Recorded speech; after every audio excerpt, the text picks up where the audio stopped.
លោកជំទាវអស់លោកស្រីប្រិមិត្តបាទសម្បត្តិតារាមកពីអង្គភាពសារព័ត៌មានទូទស្សនិករាជមុខ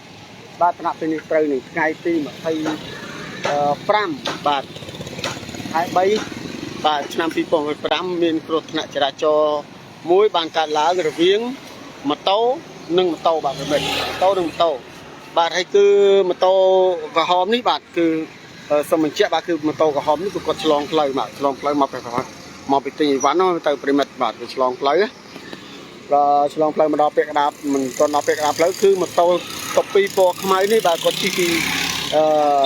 កើតមកលិចបាទគឺបានបុកតាមពេញទំហឹងបាទគឺធ្វើឲ្យខូចខាតទាំងមុខទាំងសងខាងបាទហើយចំណែកដែលម៉ូតូក្រហមនេះគឺគាត់ដុបក្មេងម្នាក់បាទដុបក្មេងម្នាក់ឥឡូវក្មេងហ្នឹងគឺរបួសបាទឥឡូវយកទៅពេទ្យបាទហើយគឺបងស្រីដែលគាត់ជិះម៉ូតូក្រហមហ្នឹងគឺគាត់របួសដូចគ្នាហើយវាពោះធំទៀតបាទប្រិមិត្តហើយគាត់ពោះធំទៀតបាទហើយគាត់ឆ្លងផ្លូវមិនដឹងថាយើងមិនទទួលគាត់ទេថាមិនដឹងគាត់មើលមិនមុខក្រោយយ៉ាងម៉េចមកទេមិនដឹងបានធ្វើមកដល់កន្លែងតាផែនេះគឺបុកគ្នាយ៉ាងពេញទំហឹង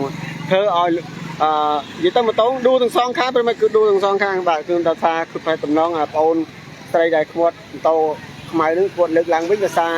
ហើយតំណងស្កតអីលើអញ្ចឹងបាទប្រិមិត្តលើកហើយគឺឆោតនឹងតែម្ដងបាទហើយគឺម៉ូតូគឺខូចខាតទាំងស្រុងជាមួយគ្នាបាទប្រិមិត្តគឺទាំងសងខាងមិនទាំងស្រុងទេបាទហើយសូមបញ្ជាក់ទីតាំងប្រិមិត្តគឺនៅក្នុងសង្កាត់គីឡូម៉ែត្រលេខ6បាទគឺនៅភូមិក្រៅគោបាទសង្កាត់គីឡូម៉ែត្រលេខ6នេះគឺនៅតាមបណ្ដោយផ្លូវប៊ីតុងមួយគឺនៅជិតវត្តទួលតែម្ដងបាទប្រិមិត្តបាទឥឡូវនេះបាទហើយយកទៅពេទ្យអស់ហើយបាទយកទៅពេទ្យមិនតែនៅតែបងអូនស្រីដែលជិះម៉ូតូស្តុបពីពណ៌ក្រហមក្រហមគឺយកទៅពេទ្យហើយតែនៅតែពណ៌ខ្មៅទេបាទគឺបងអូនស្រីដែលគាត់ជិះម៉ូតូស្តុបពីពណ៌ខ្មៅគឺគាត់នៅហ្នឹងគឺគាត់នៅមិនទាន់តាណាទេដោយសារទុកឲ្យប៉ូលីសគាត់វាស់វែងមើលបាទគឺខាងជំនាញគាត់វាស់វែងមិនដឹងថាអ្នកណាខុសអ្នកណាត្រូវក៏ខាង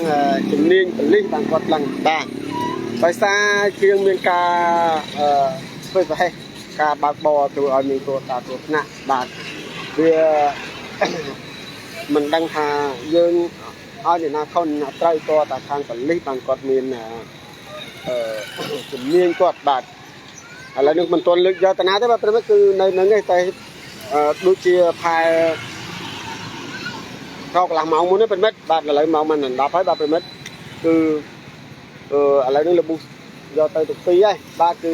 ម៉ែកូន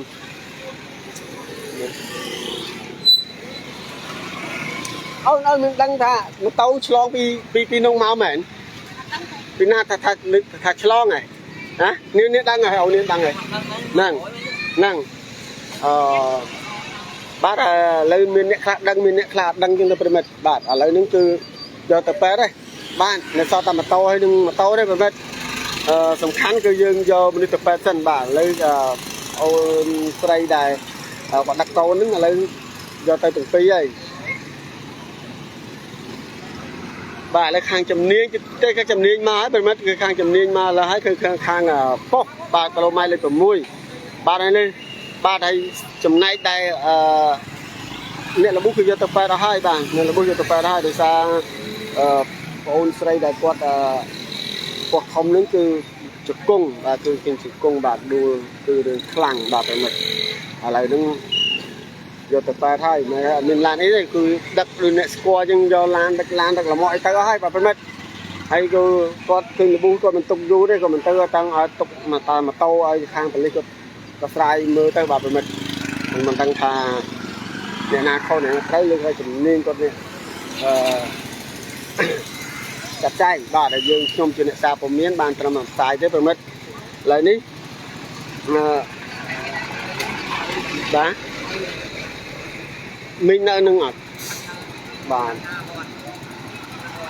អត់ទេមីងរត់ទេមីងនៅទាំងអស់ឥឡូវយកទៅពេទ្យហើយបាទ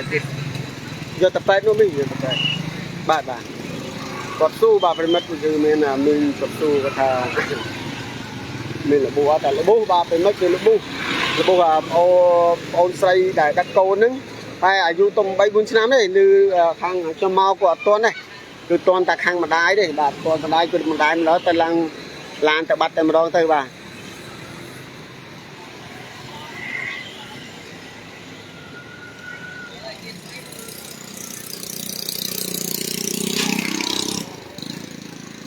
បាទឥឡូវជាចុងក្រោយនេះខ្ញុំបាទតារាមកពីអង្គភាពសាពលមានពីទូននេះសូមបញ្ចប់ live តែប៉ុណ្ណេះសូមអរគុណសូមជម្រាបលាបាទ